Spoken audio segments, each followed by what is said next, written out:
And I really love being outside this time of year, in the mountains, and was reflecting on this as we move into the heart of the autumn, how this particular season has always been such a special one, for me, some way that things really illuminate and also soften, and it's like they break open in a way and reveal some hidden, previously undisclosed qualities.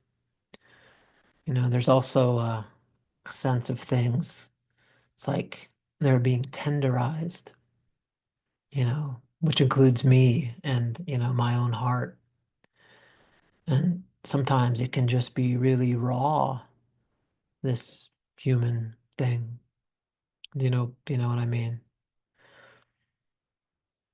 Unprotected, unguarded, unable to really hide as much as we'd like, you know, from the shimmering, alive nature of reality as it is,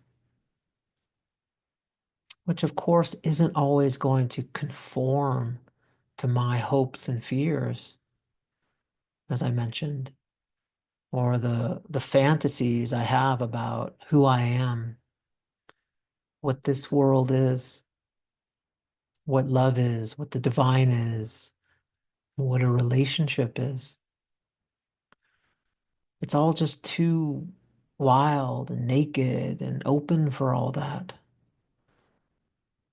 We can't pin reality down. We can't wrap it up and resolve it into some nice, tidy package, even through our most precious metaphysical beliefs and theories. It's just like the beloved.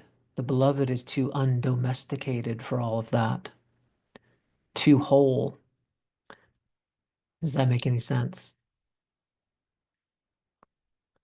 I mean, there's a certain sort of shakiness that maybe goes with that. Even a touch of melancholy or even a sadness.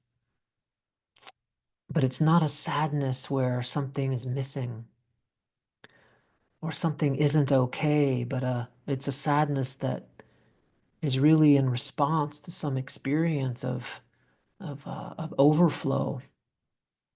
Just this life and this heart and the sensual world and that felt sense of connection with something vast and mysterious. It's all just overflowing.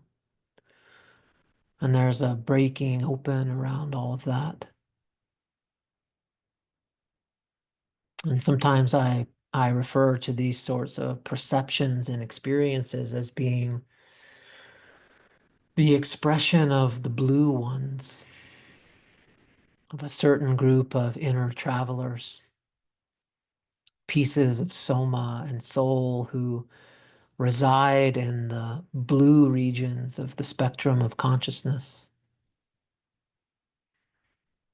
The internal figures who carry or embody those felt experiences like tenderness, melancholy, grief, sadness, breaking open, of being tenderized or being washed all the way through by life from the inside out. And this was a specific process for the alchemist. It's called the solutio, the solution, where everything that I thought I knew about this life starts to become washed, clarified, washed away. But again, it's a sadness that's also enormously full at the same time. Somehow the emptiness and the fullness come together as one. It's not the sadness that something is missing or lost or incomplete that I need to urgently recover, to fix, to cure. But it's a sadness that's more like, yeah, that overflow in the heart. Like if you really gave yourself to that, if we really gave ourselves to that, that it would take us to the ground. that we'd be turned into that dust with the moon looking down, down upon us. And it's like there's a cultural sort of fantasy, isn't there, that which we also see playing out in a lot of forms of contemporary spirituality, self-help, self-development, personal growth, that we're not supposed to feel melancholic, empty, sensitive, raw, blue. And if we do, then this is evidence that something has gone wrong.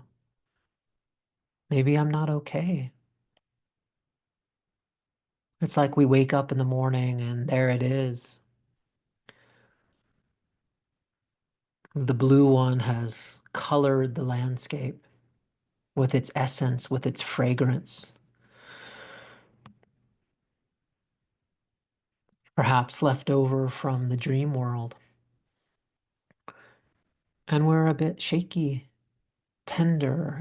There's some soreness or even that sense of emptiness in the heart. And almost immediately there can be that narrative there, that storyline that's just orbiting around the whole thing, around the blueness. Am I okay? Is there actually something wrong?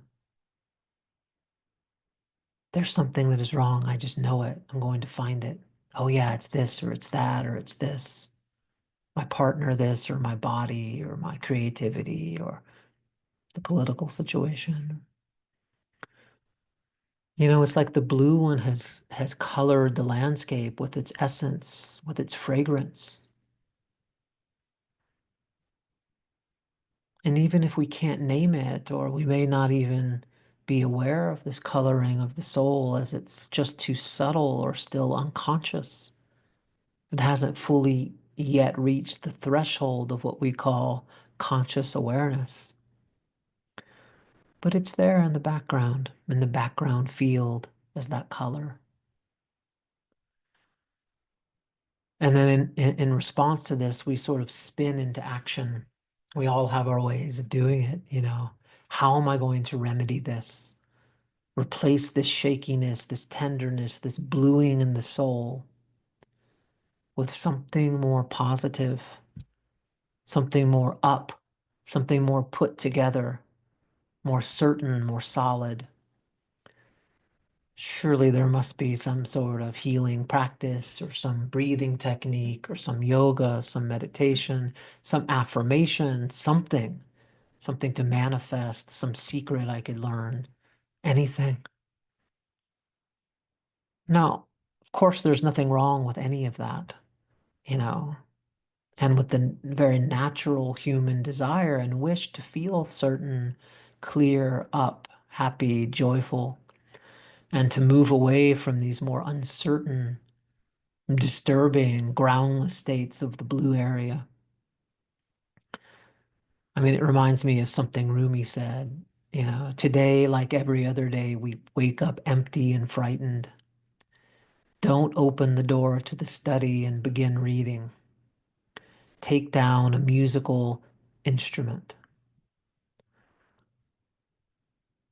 I mean, Rumi was a master of this area, this particular aspect, this particular part of the spectrum of consciousness of the blue and the transformative, alchemical, tantric potential of being in a direct, embodied, naked, compassionate relationship and communion with the blue places and with the blue figures, because they are the direct portal to this wildness, this wild reality of the heart, and our capacity to fully participate here in what we sense is a sacred world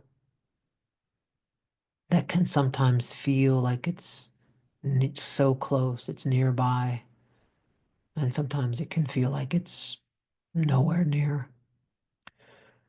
And so one of the essential tasks really on the path of the soul alchemist, is to begin to really honor this dimension of experience as valid, as workable as a portal, as a doorway into life, into spirit, into the felt experience of wholeness and of meaning.